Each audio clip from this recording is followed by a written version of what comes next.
Hey, how's it going, YouTube? I'm back in another video, and today I'm going to be talking about who are the most improved teams in the NBA after the NBA draft, and I'm going to be going through my top 3 teams in my own opinion. Now, if I don't put your team on here, don't be mad. I'm probably wrong about all of these, and they're probably all going to be the least improved or something. So yeah, don't take too much of what I say that seriously, because obviously no one knows how the prospects that they drafted are going to pan out. There's going to be some sleepers that no one's talking about, and we all know that. But I'm going to be getting into 3 teams that I personally think got improved the most as of right now, and I think that are going to be the most improved due to this NBA draft. Now, also, I want to address something before I get in the video. I know it's been like 6 days since I uploaded, and I hate doing that, but when I tell you the amount of difficulties that I went to making this video, I've had to write this guideline script thing 3 times now. I've had to go to San Antonio and back because of a basketball tournament. Like, this is about the earliest I could have uploaded this video, and I know that I'm making a lot of excuses, and I don't like making excuses, and I mean, a part of it was also me being a little bit lazy, so I mean, it's my fault plus some other difficulties fault. But yeah, that's not going to happen again. This is by far the longest I've ever went without uploading a video. But yeah, getting all that out of the way, we're going to get into the 3 most improved teams through this NBA draft in my opinion. So without further ado, without running on too much, just get right to this video. Alright, so the first thing we get into for this video is going to be the New Orleans Pelicans. Now the reason I say the Pelicans is because obviously they got Zion Williamson. Now Zion Williamson could potentially be a once-in-a-generation talent, but they also had a very good draft without them, as the main 3 people that they did draft is going to be Zion Williamson, Jackson Hayes, and Nickeil Alexander-Walker. Now all 3 of these players I think could potentially be very, very good role players or play very, very big roles in the Pelicans organization. And now the reason why I think is, obviously, you look at Zion could potentially be the next Anthony Davis and the next once-in-a-generation type talent and be one of the next best players in the entire NBA. That's how much talent and how much hype is around him right now. So obviously that's why Zion Williamson is on here. But they also got Jackson Hayes, which could definitely help fill a huge hole at center.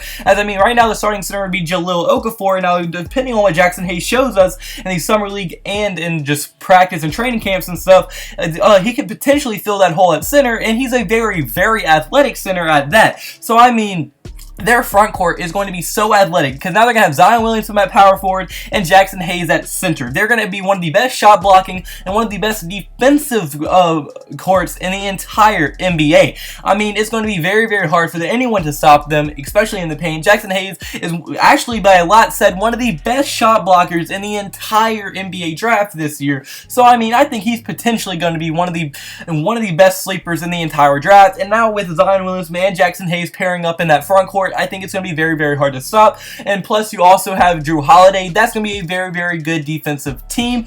And I mean, I really am looking forward to see how good they could be. But then also they have very good guard depth now. With Nickeil Alexander-Walker, he has already been around the NBA a little bit, not from playing in the NBA, but because his brother, Shai Gilgeous-Alexander, he's actually in the NBA. So I think, he definitely has a lot more NBA experience, or being around the NBA more than a lot of these players do. And then also, I mean, the depth is just very good, as they have Jrue Holiday, Frank Jackson, Shai Gilgeous-Alexander, Josh Hart. I mean, they are going to have a lot of options to play at guard and who comes off the bench. And I mean, the bench is actually going to be pretty strong, unlike it has been for the past couple years. So I think that he's going to play a very big role as well.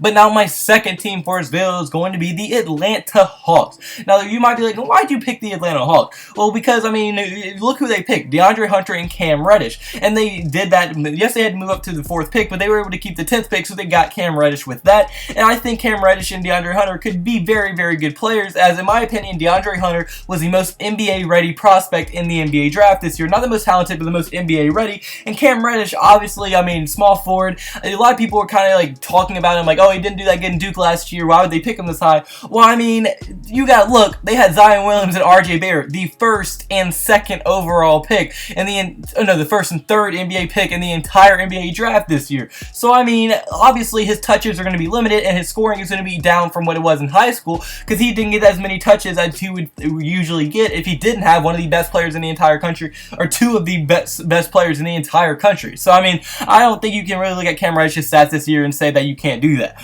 But now another reason is because they gave Trae Young another backcourt partner for the future that can play and help them offensively. As I mean, look at this.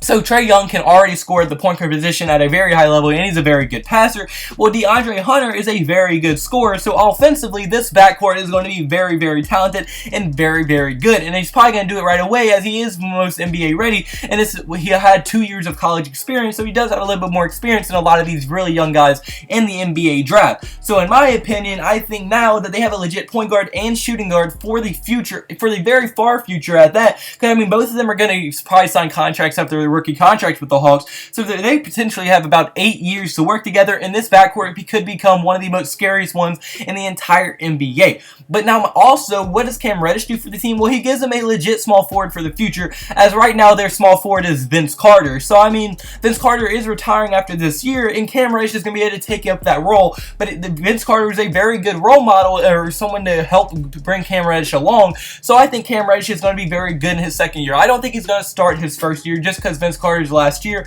and they're probably going to let him start his last year.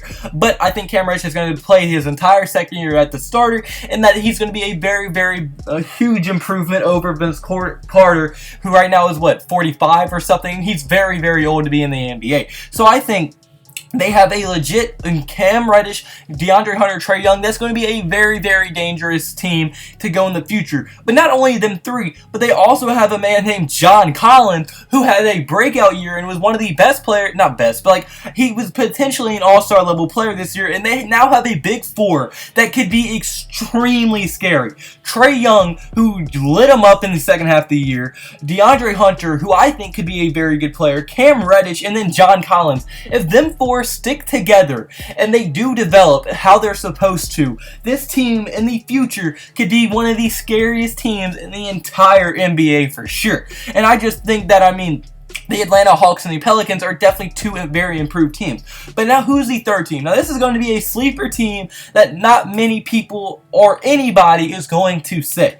But I say the Denver Nuggets. Now y'all might be like, they had one pick. Well, that one pick was Bol Bol in the second round at the 44th pick. And I'm going to be making my whole separate video. My next video will probably be a whole separate video on why Bol Bol is the steal of the draft. I think wholeheartedly Bol Bol will be one of the best players in this whole draft. As I mean, this dude has a chance to be one of the best players in the draft. As I mean, if you look what he did at Oregon for those 9 games, he averaged 21, 9, and 3 blocks per game. He almost averaged a double-double with 3 blocks. He can protect the rim at an unbelievably high rate. He can shoot, and he's pretty athletic and strong for his size. So I think if it wasn't for that injury, he would have been probably a high lottery pick, and the Denver Nuggets got him with the 44th pick. And the Nuggets know how to rehab someone, as they picked Michael Porter Jr. last year, so they definitely know how to rehab people, and I think Michael Porter Jr. might be a steal of last year's draft. So I mean, we don't know until this year, obviously, when he's going to be able to play,